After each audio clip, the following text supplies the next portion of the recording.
a romantic drama story. A real dream is forever. Chapter 2. Trailhead 7 years before. It is a sunny Friday morning in the city of São Paulo, Brazil, in the middle of May. It is not as cold as it used to be. The temperature is high, at approximately 30 degrees Celsius. Most people walk the streets without a cold coat, which they had worn in the early cold morning. People put coats on the seats of the cars, carried in the bags of women, or hung over the shoulders of men. Young people tie them around their waists. A major international event on photography is taking place in the city, with courses, lectures, camera displays, and high-quality printing equipment. Equipment with ultra-modern technology is on display at the fair. On the avenue, the crowd walks hurriedly in one direction to the main entrance of the event. Peter, a young man of 27 years of age, walks along the sidewalk, looking at a woman who is about 50 steps in front of him. He's not sure if she is the same person he met a long time ago. He is attentive to confirm who that woman is. He suspects that she may be Diana, the woman for whom he has enormous affection and who met her as a teenager. He wants to increase the speed of his steps to reach her, but people walk ahead of him, and it is not possible to go faster. On the way, along the sidewalk, Peter passes by the street vendors. Water. Ice water. It is cheap. 1 bottle for $3 and 2 bottles for $5. Sir, do you want a water bottle? No, thank you. Peter replies, dodging the cooler that is on the sidewalk and squeezing close to the fence of the parking lot to move forward. His thoughts are on what he always sees and feels when he's around Diana. Peanuts. Toasted and tasty. Small package for $1. Big package for $3. Who wants peanuts? He stays focused. Everything seems truly clear, and the memories of Diana explode in his mind. She is a beautiful young woman of 25 years of age, with brown hair and golden highlights. Her lips open into a beautiful, warm smile. Her eyes are light brown amber color. Her skin is silky thin, white, and soft, which turns golden when tanning in the sun. With joy, her body overflows with charm and life. She is smart and charming. She has such a good, huge heart that you can put the whole world into. She is shy, but when she feels in trouble or an unexpected situation, she knows how to defend herself without losing her temper, not before blushing her face.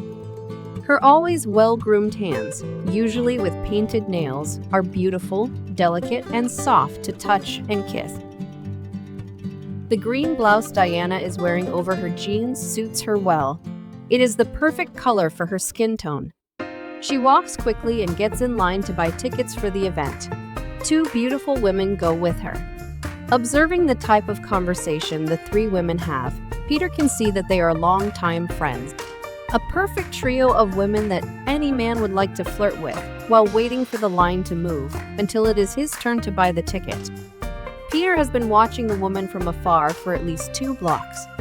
He watches her hips sway, her hair straightened, and her laughter with the other 2 women. He cannot hide his interest, and now he knows it is her. He keeps staring at her, longing to get closer and hug her, to smell the pleasant scent of her body again. But the time he spent without seeing and talking to Diana restrained his thoughts and forced him to take a more formal and proper posture for the occasion. Peter steps into the queue next to the queue she's in. She has not seen him yet. Counting the time, he will only buy the ticket after 15 people. And Diana only has 2 ahead of her. Not wanting to shout Diana's name or jump the queue to quickly buy the ticket, he stays quiet in the queue he's in and decides to talk to her afterwards. Someone screams, calling for someone else, thus arousing Diana's curiosity. She turns to the right side and back. At that moment, she sees Peter's familiar face. Diana's cheeks blush slightly. Her breathing changes and her hands become moist. Paralyzed, for seconds that seem like an eternity, she swallows her saliva hard and courageously, on an impulse, screams his name. Hey, here. I am here. On this side. Peter, look at me. She calls to him in a loud voice. Peter, who had his head down, looks straight ahead, notices that she recognizes him, and waves his hand. The two women, Diana's friends, silently watch the scene, wondering who this man is. Diana gestures to Peter, informing him that she will buy the entrance ticket for him as well. He nods in agreement. Holding the tickets, she walks towards him, who leaves the line and meets her halfway. In total silence of words, eye to eye, they wrap themselves in a strong and longing embrace. Anna and Helena, Diana's friends, arrive close behind. And Helena makes a comment jokingly. Hey, what is it? You can let go of our friend. Don't tighten it too much. You're going to wrinkle all her clothes. Diana, baffled by the situation created, she thought that no one had noticed the heat of the encounter. Peter stands next to Diana and greets Anna and Helena. Hello, I'm Peter. It's been a long time since I've seen Diana. My hug has the value of 4 hugs she owed me from other times, including the one on my birthday, plus today's. All 3 of you are beautiful and friendly, a lovely trio. And Diana even has the name of Princess. I'm Anna. It's a pleasure to meet a friend of the princess, that is, of my great friend. Anna is the surgeon of the class. She specializes in brain dysfunctions and understands everything. Diana commented. I just don't read thoughts. Not so far. Said Anna, laughing. Helena, our psychologist, is here. Words of comfort are with her. In addition to being beautiful, of course, Adds Diana. Nice to meet you, Peter. Now I remember what Diana once told me about you, and that meeting at the camp in Minas Gerais, with that strong hug that I could see now. There is a popular saying, it seems that where there is smoke, there is fire. Commented Helena, smiling. If the psychologist Helen of Troy is the one who says that, then it could be true. Peter commented. Diana laughed, but asked Helena to stop playing. At the main gate, they pick up their access badges and enter the event hall. Walking down one of the aisles, Peter sees just ahead a snack bar and says he is thirsty. As they sip water and juices, Peter pulls Diana aside and talks privately. Diana, I've always wanted to see you again. I missed you. I don't have your mobile number and therefore have never been able to contact you. Peter, I thought of you too, though I didn't tell anyone. I really wanted to see you. Now we're here, together, and that makes me happy. Unaware of the acceptance of closeness, of greater intimacy, Peter touches Diana's lips with a soft kiss. Seeing him walk away, she pulls him by the shirt. Come here. I want a hug, long and tight. It was all they both wanted, to be together for an entire day and with enough time to talk. And they both take the opportunity to write down each other's cell phone number. Peter says he will go to Canada next Tuesday to take a technical improvement course and visit a company that invited him for a job interview. And to improve her fluency in English, she also decided to take a language course. I'll be there for 8 months. Would you like to go with me? I can't. I am a math and chemistry teacher. I won't be able to quit my job now. Seeing Peter's look of discouragement, she comments that she will go to New York with her 2 friends to spend the remaining 10 days of her vacation. They scheduled the trip for July. Excellent. Then I'll meet you in New York. We can be together for a day or 2. He said, revived. Yes, a meeting in New York would be very nice. My dear. I think so too. What do you think about taking a train trip from New York to Montreal? Peter, this may be nice, but it's expensive. I don't know if I could afford it. Think about this trip, because I'm going to help you with some of the expenses, and the hotel is going to be for both of us. Peter said. I promise I will think about it fondly. Diana said. They turned to Anna and Helena, and then walked down the hall, talking. Peter, I would like to have a picture of the two of us. We might be able to get the picture taken somewhere in the event. He replied, placing his hand on her shoulder. She agrees, and they walk towards the booth, where a professional photographer speaks to people. Diana, Helena, and Anna see the taking of the photo shoot with a couple of engaged couples. The photography instructor uses new equipment from a manufacturer of photographic products and shows the different techniques of using the flash. Peter, enthusiastic about photography, had already thought about taking pictures with the cameras of the event and brought his memory card. He points his finger in the direction of a professional camera mounted with a 500mm lens and says, Diana, stay here with Anna and Helena. I'm going to go over to the location where that camera is. You can see the camera from here. Yes, I've seen it. What do you intend to do? She told him. I want to take some pictures of the three of you. When I am there, with everything ready to take the pictures, I will call your cell phone. Is that okay? I understand everything, but don't linger too long, she said to him. At the scene, two people stand in front of Peter to evaluate the camera. That is enough time to talk to the supervisor and ask them to change the camera's memory card. The supervisor confirms the card's compatibility and agrees to the request, as he believes that Peter will become a future customer. The supervisor teaches him how to use the camera commands.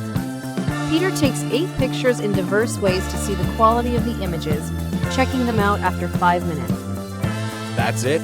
They turned out great. He says to himself, then calls Diana. When the name Peter appears on the display of Diana's cell phone, she does not answer, but waves the cell phone illuminated by the call, confirming that she understands everything. Diana talks to Anna and Helena about what Peter intends to do. Looking like children at an amusement park, the 3 women have fun posing for themselves. Peter takes pictures of their faces and entire bodies, changes the camera, and zoom controls to capture unusual poses. The photography instructor notices that the women are posing for Peter and invites the 3 of them to take part in the shoot inside the booth. Diana, Anna, and Helena join in on the fun along with the bride and groom. The photographer allows Peter to take pictures of the quintet, and then he resumes his work. The public can see each photo, taken by the photographer, enlarged on the 60-inch high-definition TV inside the booth. People applaud the joke and the lesson presented by the photographer. At the end of the presentation, the photographer offers them a photo poster as a gift. The assistant who works the printer rolls up the poster and inserts it into a cartridge-style package for protection. Peter pulls out his memory card and thanks the supervisor. When he arrives at the location of the bride and groom's photo instruction, Diana asks the photographer to take her and Peter's photo, in size to fit in her pocket wallet. The photographer takes the photo, transfers the file to the printer, and to Peter's cell phone. He then hands Diana 2 copies on photographic paper. Now I have the picture I wanted, Diana says, thanking the photographer. It was nothing. You also helped me.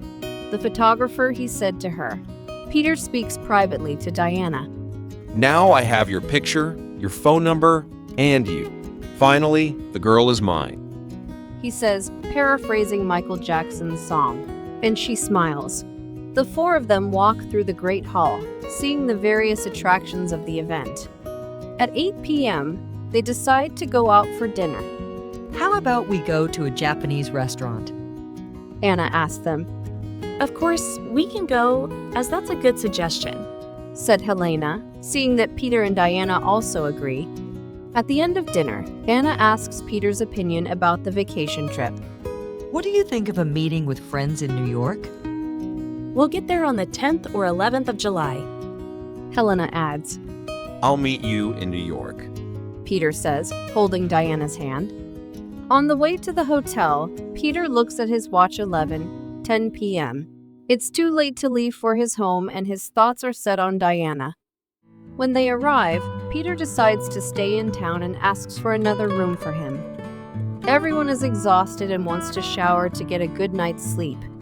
Peter goes to his room. doing everything mechanically because his mind is not on the things he does. It's like he's walking on a trail, alone, almost lost. And the name of this track is Diana, the amber-eyed woman.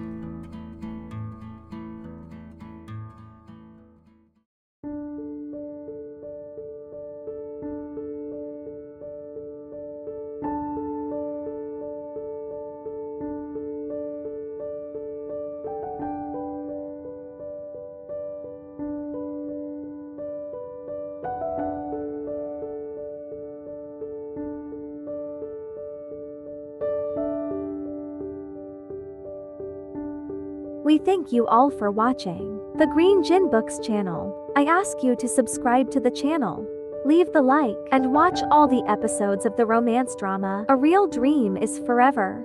Big bear hug for you.